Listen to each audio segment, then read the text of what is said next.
Hotkey Books presents Suddenly a Murder, written by Lauren Muñoz, and read by Stacy Gonzalez.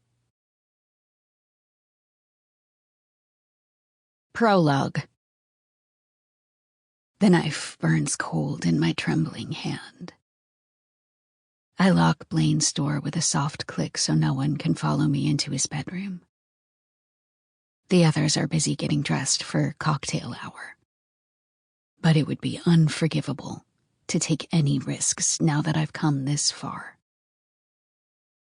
The antique shower plumbing whistles and bangs as loudly as the rusty boiler in Marion Academy's basement. Even so, I hold my breath as I creep toward the bathroom. I hide behind the cracked door and peer through the gap. Blaine is standing in the canary yellow tub.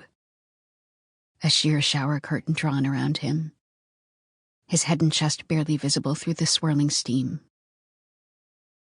The vintage wool bathing suit he'd worn to the beach is in a heap on the mosaic tile. Each bathroom in Ashwood Manor has been meticulously preserved, and Blaine's is decorated with golden Art Deco mirrors. I look at the gold blade of my knife.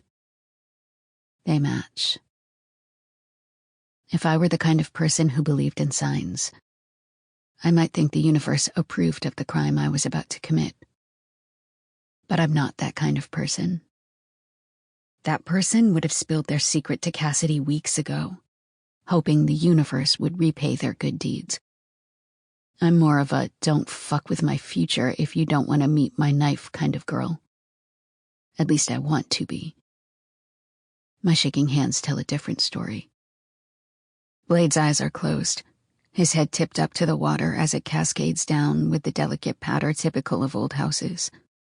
A quiet contrast to the thumping plumbing in the walls. It's a soothing sound like spring rain. And I briefly flash back to the day before prom, when Blaine danced in my apartment building's courtyard during a storm, while my family and I laughed from the sidewalk. He looked vulnerable and young then, just as he does now, standing naked and defenseless in the shower. I've been waiting for this moment, obsessing over the details in my head for days. But as Blaine runs his hand through his ginger hair, slowly pushing a stream of water off his forehead and down his freckled back, a burning guilt spreads through my arms, almost making me drop the knife. Blaine doesn't deserve this. Not really. But neither do I. And I can't sit back and let him destroy my life. I grip the knife tighter and step through the doorway. Chapter 1. A glass shatters.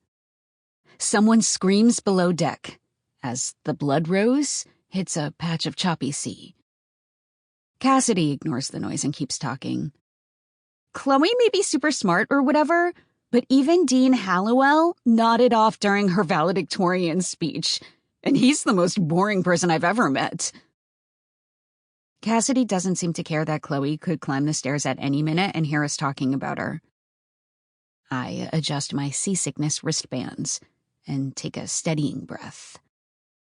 The loungers on Kassidy's yacht are plush, but I can't get comfortable. Maybe I'm uneasy because of the rocking waves. Or maybe because I know what's buried inside the backpack resting at my feet. Either way, I keep hoping to see Sparrow Island on the horizon. It's a cool day for June, but the sun shines brightly above the dark water. Seabirds coo and caw overhead, occasionally dipping their bills into the cold sea for fish. Kassidy has pulled her graduation dress above her thighs so her long legs don't get tan lines. If she were less wealthy, her skin would be ivory from living through winters in Maine.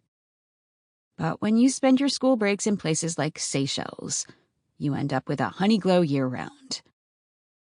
I don't need to travel to look tan. My last name's Morales.